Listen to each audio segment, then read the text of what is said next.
YTL Power International has been shortlisted to submit a proposal for Singapore's 5th desalination plant.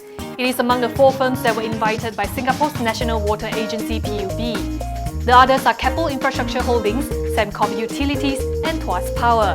The plant will add another 137,000 cubic meters or 30 million imperial gallons of desalination water a day to Singapore's water supply.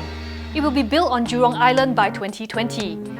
The successful applicant will enter into a 25-year water purchase agreement to supply desalinated water to PUB.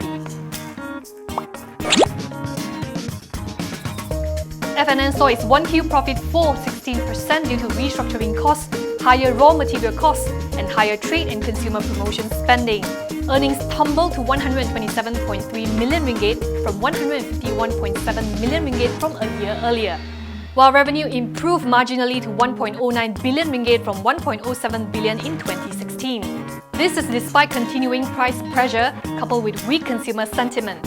It also notes that F&N Thailand's revenue grew by 3.6% due to favourable ringgit-Thai baht translation despite a flat volume. Going forward, it sees a soft economic environment in Malaysia and Thailand. However, it will remain vigilant and responsive to changes to maintain sustainable growth in revenue. Malaysia Marine and Heavy Engineering or MHB posted its 5th consecutive quarter of net losses. This was due to lower contribution from its heavy engineering segment, net forex losses, as well as the impact from recognition of higher impairment on assets.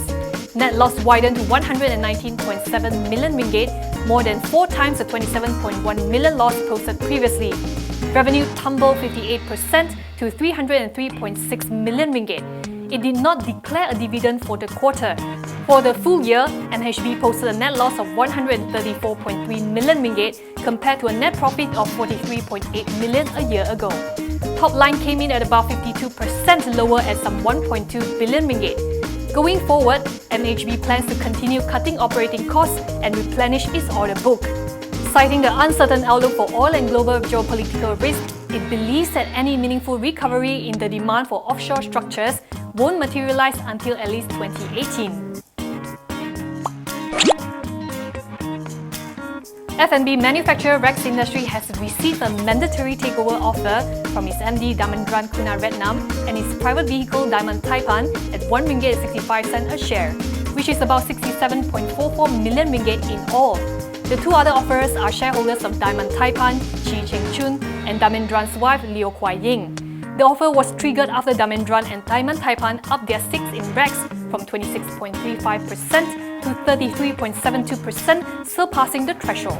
As a result, the offerers are obliged to acquire the remaining 66.28% stake in Rex.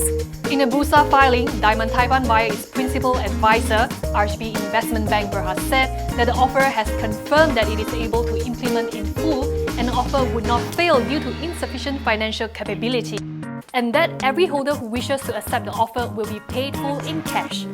Rex Industry closed 7.74% higher at 1 ringgit 67 cent today.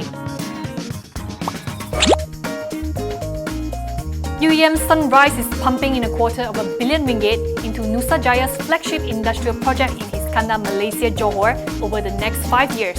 The money will go to the 3rd phase of the Southern Industrial and Logistic Clusters, or SILC, which has an estimated GDV of 800 million ringgit.